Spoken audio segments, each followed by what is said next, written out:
अस्सलामु अलैकुम वरहमतुल्लाहि वबरकातुहू। अल्हम्दुलिल्लाहि कफ़ा व सलामुन अला इबादिहि अल्लज़ीना इस्तफ़ा, अम्मा बाद। मोहतरम नाज़रीन इकराम, आज दरस कुरान में पहले पारे में रुकू नंबर 8 है। 8 नंबर जो रुकू है उसके बाद भी हम 2 आयतें और लेंगे। रुकू नंबर 8 के अंदर टोटल 10 आयतें हैं, लेकिन आज के दर्स में हम 12 आयतें लेंगे। क्यों? वहाँ मतलब अपना पूरा हो रहा है। तो आयत नंबर 62 से आयत नंबर 73 तक। औज़ुबिल्लाहि मिनश्शैतानिर्रजीम, बिस्मिल्लाहिर्रहमानिर्रहीम। इन्नल्लज़ीना आमनु वल्लज़ीना हादू वन्नसारा वस्साबिईन मन आमन बिल्लाहि वल यौमिल आखिर व अमिल सालिहा फलहुम अजरुहुम इंद रब्बिहिम वला खौफुन अलैहिम वला हुम यहज़नून। बेशक जो लोग ईमान लाए और जो यहूदी, ईसाई और बेदीन हुए, उनमें से जो भी अल्लाह और आखिरत के दिन पर ईमान लाए और नेक अमल करे, तो उसका अजर उनके रब के पास है, और न उन पर कोई खौफ होगा और न ही वो गमगीन होंगे। वइज़ अख़ज़ना मीसाक़कुम व रफ़अना फ़ौक़कुम अत्तूर ख़ुज़ू मा आतैनाकुम बिक़ुव्वतिन वज़्कुरू मा फ़ीहि लअल्लकुम तत्तक़ून। और याद करो जब हमने तुमसे पुख्ता वादा लिया और तुम पर तूर पहाड़ को बुलंद किया और कहा, जो किताब हमने तुम्हें दी है उसे मजबूती से पकड़ लो और जो कुछ उसमें है उसे याद रखना, ताकि तुम परहेज़गार बन जाओ। सुम्मा तवल्लैतुम मिन बअदि ज़ालिक फ़लौला फ़ज़्लुल्लाहि अलैकुम व रहमतुहु लकुन्तुम मिनल ख़ासिरीन। फिर उसके बाद तुम अपने अहद से फिर गए, तो अगर तुम पर अल्लाह का फ़ज़ल और उसकी रहमत न होती तो तुम ज़रूर खसारा पाने वालों में शामिल हो जाते। वलक़द अलिमतुमुल्लज़ीना अअतदौ मिनकुम फ़िस्सब्ति फ़क़ुलना लहुम कूनू क़िरदतन ख़ासिईन। और यकीनन तुम्हें उन लोगों का इल्म है जिन्होंने तुम में से हफ्ते के दिन में ज़्यादती की, तो हमने उनसे कहा तुम ज़लील बंदर बन जाओ। फ़जअलनाहा नकालन लिमा बैन यदैहा व मा ख़ल्फ़हा व मौइज़तन लिलमुत्तक़ीन। फिर हमने इस वाक़ये को उस ज़माने के लोगों और उसके बाद आने वाली नस्लों के लिए इबरत और परहेज़गारों के लिए नसीहत बना दिया।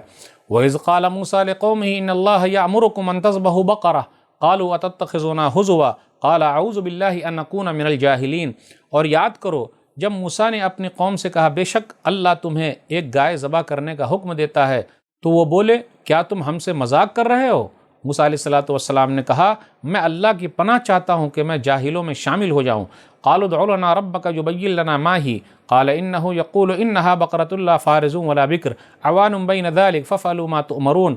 उन्होंने कहा, तू अपने रब से दुआ कर कि वो हमारे लिए बयान कर दे कि वो गाय कैसी हो। मूसा अलैहिस्सलातु वस्सलाम ने कहा, बेशक अल्लाह कहता है कि वो गाय न बूढ़ी हो और न बच्ची हो, बल्कि उसके दरमियान वाली उम्र की जवान हो। चुनांचे तुम वो करो जो तुम्हें हुक्म दिया जाता है।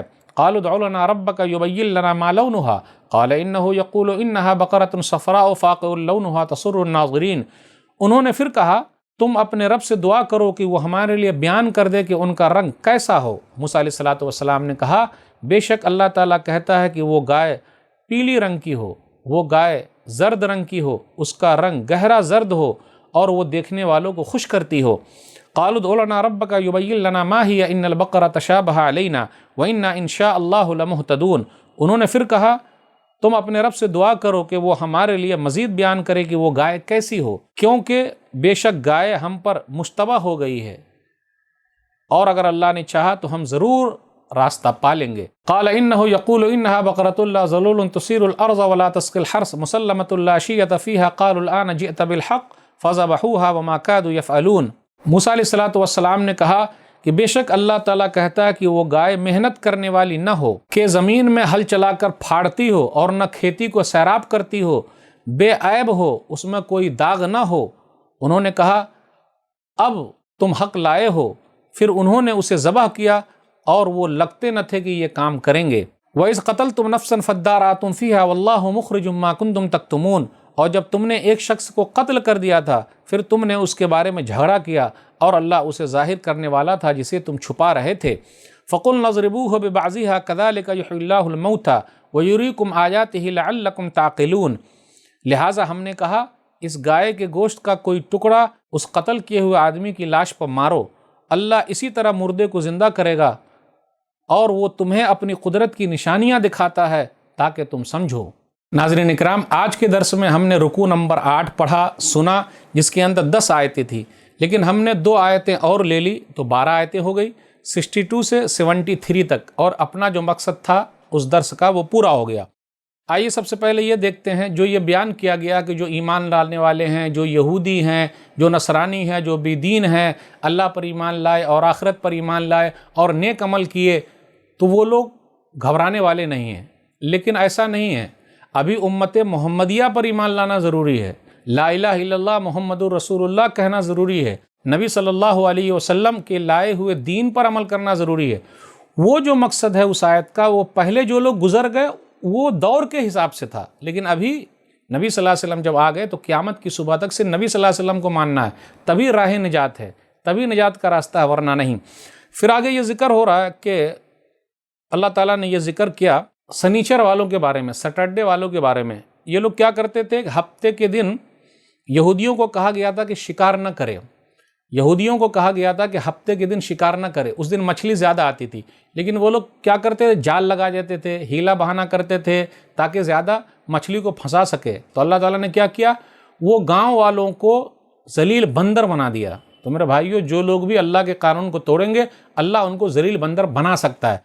لیکن آج جو بندر کی نسل ہے وہ انسان کی نسل میں سے نہیں ہے، انسان کی نسل الگ ہے، وہ آدم علیہ السلام سے، اور بندر کی نسل الگ ہے۔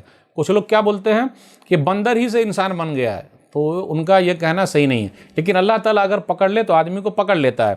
پھر اس کے بعد آیت نمبر 67 سے آیت نمبر 73 تک 7 آیتوں میں وہی گائے کا واقعہ، جس کی وجہ سے سورہ کا نام سورہ بقرہ ہے۔ بنی اسرائیل کے زمانے میں کیا تھا؟ موسیٰ علیہ السلام کے زمانے میں ایک آدمی کا قتل ہو گیا۔ اب کیسے پتہ چلے؟ تو لوگ موسیٰ علیہ السلام کے پاس آئے اور کہا، تو موسیٰ علیہ السلام نے کہا، اللہ نے کہا ہے کہ گائے کو ذبح کر دو اور اس کا ایک ٹکڑا مارو، وہ آدمی زندہ ہو کے بتا دے گا کس نے قتل کیا ہے۔ پھر بعد میں بہت ان لوگوں نے 6-5 کیا، بال کی کھال نکالی، گائے کا کلر کیسا ہو، گائے کی عمر کیسی ہو، گائے کا رنگ کیسا ہو۔ پھر اللہ تعالیٰ نے ان لوگوں کو پکڑ لیا۔ اس لیے جب سوال واضح ہو تو زیادہ پوچھنا نہیں چاہیے۔ پہلے کیا ہوتا تھا؟ گائے کو ذبح کیا جاتا تھا تاکہ پتہ چلے کس نے قتل کیا ہے۔ آج تو گائے کے چکر میں انسان ہی کو مار دیا جا رہا ہے۔ افسوس کی بات ہے کہ نہیں؟ اور اللہ تعالیٰ نے گائے کو انسانوں کے لیے بنایا ہے، فائدے اٹھانے کے لیے بنایا۔ یہ الگ بات ہے کہ لوگ اس سے فائدہ نہیں اٹھاتے ہیں۔ بالآخر کیا ہوا؟ وہ زرد پیلی رنگ کی ایک گائے ملی، پھر وہ جوان تھی، کھیت میں کام کرنے والی نہیں تھی، وہ ایک آدمی کے پاس ملی، تو وہ لوگ لائے، ذبح کیے، اس کا ٹکڑا مارے، تو وہ آدمی زندہ ہو کر کہا کہ میرے بھتیجے نے مجھے قتل کر دیا ہے۔ پھر اس کے بعد وہ آدمی مر گیا۔ تو اللہ نے کیا کہا؟ کذالک یحیی اللہ الموتی، اللہ تعالیٰ مردے کو اسی طرح زندہ کریں گے۔ جو اللہ دنیا میں زندہ کر کے دکھا سکتا ہے، کل قیامت کے دن اللہ سب کو زندہ نہیں کر پائیں گے آرام سے؟ اس سے پہلے بھی واقعہ گزر چکا ہے کہ 70 لوگوں کو اللہ تعالیٰ نے موت دے دی، پھر زندہ کر دیا۔ اب یہاں یہ ہے گائے والے واقعے میں کہ اس آدمی کو اللہ تعالیٰ نے موت دے دی، پھر زندہ کر دیا۔ تو میرے بھائیوں، یہ چند باتیں تھیں۔ اللہ تعالیٰ سے دعا ہے کہ اللہ تعالیٰ ہم لوگ قرآن کریم کو پڑھنے، سمجھنے، اس پر عمل کرنے کی توفیق دے، بال کی کھال نکالنے سے اللہ تعالیٰ دور رکھے، آمین۔ والسلام علیکم ورحمۃ اللہ وبرکاتہ۔